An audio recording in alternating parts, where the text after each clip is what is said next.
जय माता रानी दोस्तों, मैं सीमा आप सभी का स्वागत करती हूँ आपके अपने चैनल राधा कृष्ण ऑफिशियल में। उम्मीद करती हूँ आप लोग बहुत अच्छे होंगे।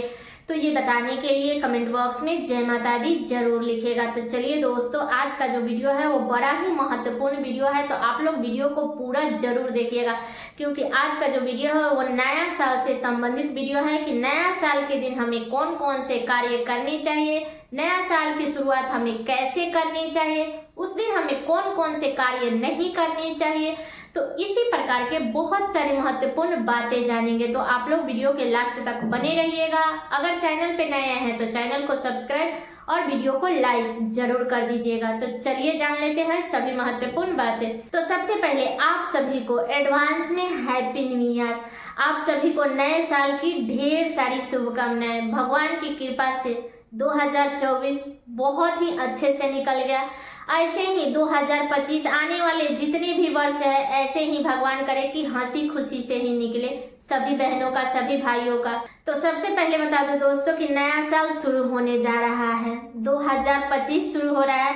तो 2025 की जो शुरुआत है ना, वो हमें अपने नए जोश के साथ में करनी है कि हमें ये कार्य करनी है तो करनी है। हमें एक जुनून होना चाहिए अंदर में, उस कार्य को लेकर के हमें एकदम ठान लेना है कि हमें 2025 में हमें अच्छे से सफल होना है। स्टूडेंट है तो हमें इस कार्य में निकलना है, एकदम जुनून कर लीजिएगा अंदर में, क्योंकि बिना सोचे कोई कार्य नहीं होता है। इसलिए मैं पहले वीडियो बना रही हूँ कि हर किसी के अंदर एक आत्मविश्वास होना चाहिए कि हमें ये कार्य करनी है।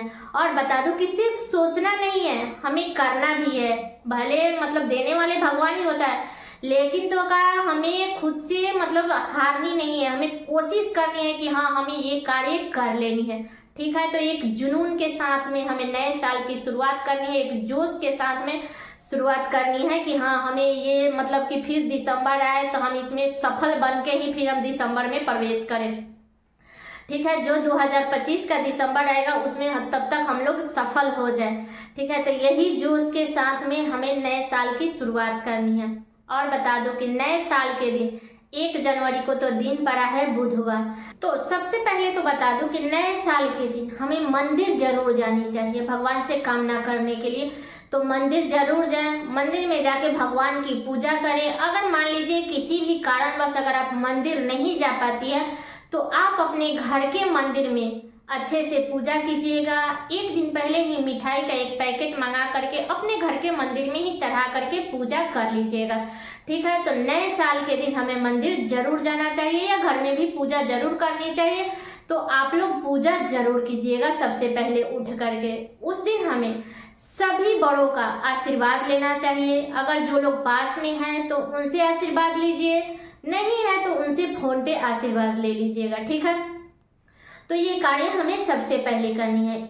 और बता दूं कि नए साल के दिन ऐसे तो खरमास चल रहा है, इसमें तो कुछ खरीदना तो है नहीं, इसलिए बता दूं कि देखिए और कुछ आप खरीदे या ना खरीदे, लेकिन एक पैकेट हल्दी और थोड़ा सा ही चावल खरीदे, लेकिन खरीद लीजिएगा, क्योंकि हल्दी जो होता है वो भगवान विष्णु का प्रतीक होता है और चावल जो होता है वो माता लक्ष्मी का प्रतीक होता है। इसलिए हमें अपने घर में विष्णु भगवान और माता लक्ष्मी दोनों को लाना है। तो इसलिए आप लोग चावल और हल्दी जरूर खरीदिएगा नए साल के दिन। ठीक है, और बता दूं कि देखिए आप पूजा से संबंधित कोई भी चीज खरीद सकती है, चाहे माता के लिए प्रसाद हो, चुंदरी हो, माला हो, मतलब अगर कुछ भी अगर पूजा से संबंधित खरीदना चाहती हैं तो आप खरीद सकती हैं। ठीक है, कोई दिक्कत नहीं है, आप नया साल के दिन पूजा से संबंधित सामान जरूर खरीद लीजिएगा।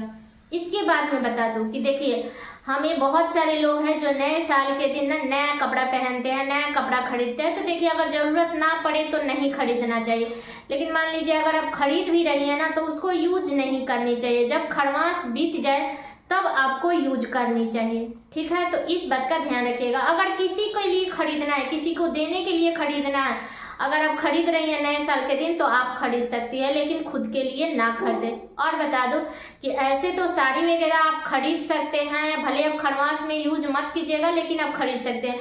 लेकिन जो शादी का जोड़ा होता है ना, लड़का लड़की जिसपे शादी होता है लड़का लड़की का, वो जोड़ा आप लोग मत खरीदिएगा। ठीक है, तो इस बात का ध्यान रखिएगा, क्योंकि खरमास में ये सब कार्य करना अच्छा नहीं होता है। अगली बातें बता दो कि देखिए नए साल के दिन हमें 1 जनवरी के दिन हमें धारेदार सामान नहीं खरीदनी चाहिए, जैसे चाकू, छुरी, कैंची, ये सब धारेदार चीजें हमें नहीं खरीदनी चाहिए, इस बात का ध्यान रखिएगा। अगली चीज है कि देखिए नए साल के दिन बहुत सारे लोग हैं जो बाहर में जाते हैं पार्टी मनाने के लिए, बाहर ही अपना खाना पीना खाते हैं, बाहर में ही मतलब जो भी अपना मस्ती होता है वो लोग करते हैं।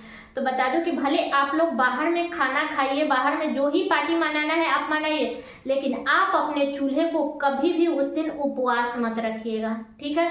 जो ही आप बनाना चाहते हैं, चाहे खीर पूरी हो या ऑयली खाना, मतलब कुछ भी अगर आप बनाना चाहते हैं तो आप अपने घर में कुछ अच्छा उस दिन पकवान जरूर बना लीजिएगा, क्योंकि ये सब कार्य जो है ना वो बड़ा ही शुभ होता है। ये नहीं कि हम पार्टी मनाने चले गए बाहर में और इधर चूल्हा उपवास पर गया, तो ये कहीं भी शुभ नहीं है, क्योंकि चूल्हा उपवास रखना बिल्कुल भी शुभ नहीं माना जाता है। इसलिए अगर आप पार्टी भी मना रहे हैं तो भी आपको घर पे आके जरूर उस दिन भोजन बनानी चाहिए। ये बातें क्लियर है। अगली बातें बता दूं कि देखिए नए साल के दिन हमें मांस मदिरा का सेवन नहीं करना चाहिए। माफ कीजिएगा, जो लोग खाते हैं उनको इस बात का बुरा लगेगा कि हाँ मतलब कि ऐसे वैसे बोल रही है, लेकिन देखिए हमें नए साल की शुरुआत है तो हमें अच्छे से करनी चाहिए।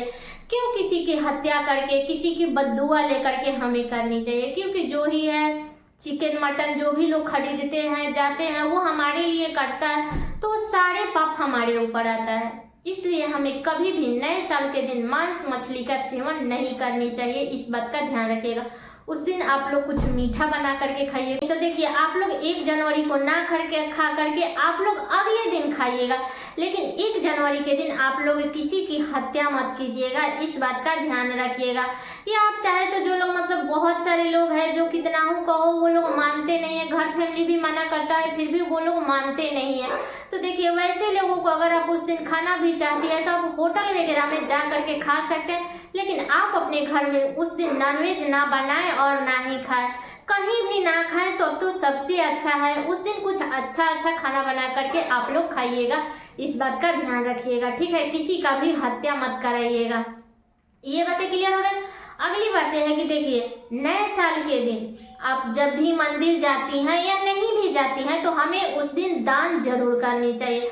आप भी दान कीजिए, आपके पति से भी, आप अपने पति से भी दान करवाइए, बच्चे हैं तो बच्चे से भी दान करवा दीजिए। जो ही भगवान का दिया हुआ है 10, 5, 20, 22 जितना ही रुपया आपके पास में उतना दान कराइए। चाहे तो आप रुपया का दान कर सकती है या चाहे तो आप अन्न का दान भी कर सकती है, तो आप लोग दान जरूर कर दीजिएगा उस दिन, ठीक है। तो ये बातें भी क्लियर हो गई। अगली बातें है कि देखिए हमें नए साल के दिन ना किसी को कर्ज देनी है और ना ही हमें किसी से कर्ज लेनी है, जो कि बिल्कुल भी अच्छा नहीं होता है। मान लीजिए हम पहले ही साल की शुरुआत अगर कर्ज से लेनी देनी करके अगर हम कर रहे हैं तो क्या मतलब है, पूरा साल हम उसी में जूझते रह जाएंगे। इसलिए जितना में है जैसे है उतना ही में हमें सारा मेंटेन करके चलना है। ये नहीं कि खाने के लिए गए और दूसरे से कर्ज लेकर के आ गए, आज चिकन मटन बनानी है, आज घर में ये बनानी है और गए और उस दिन जा करके किसी से कर्ज लेकर के आ गए। तो इस बात का ध्यान रखिएगा कि हमें कभी भी नए साल के दिन किसी से भी कर्ज नहीं लेनी चाहिए और ना ही किसी को देनी चाहिए। वैसा इमरजेंसी आ जाए कि नहीं इसके बिना नहीं चलने वाला है, ये कार्य करना ही है, उस स्थिति में आप लोग कर्ज लीजिएगा या दीजिएगा। बाकी अपने सुख सौगारत के लिए, अपने खाने पीने के लिए हमें कर्ज नहीं लेनी चाहिए। तो सारी बातें क्लियर हो गई कि हमें नए साल की शुरुआत हमें कैसे करनी है, क्या खरीदनी है, क्या नहीं खरीदनी है। उम्मीद करती हूँ कि आप लोगों के लिए वीडियो बहुत ही उपयोगी होगा। तो ये वीडियो मेरा यहीं तक का था। कैसा लगा ये वीडियो आप लोग कमेंट करके जरूर बताइएगा। चैनल पे नए आए हैं तो सब्सक्राइब कर लीजिएगा, बेल आइकन को प्रेस कर दीजिएगा, जिससे मेरे वीडियो की नए नोटिफिकेशन आप सभी के पास में सबसे पहले पहुंचे। और वीडियो को लाइक कर दीजिएगा, क्योंकि आपके एक लाइक से मुझे बहुत ही मोटिवेशन, हिम्मत और प्रेरणा मिलती है। इसलिए वीडियो को लाइक तो जरूर ही कर दीजिएगा। तो चलिए दोस्तों, मिलती हूँ अगले वीडियो में किसी नए वीडियो के साथ में। तब तक के लिए नमस्कार।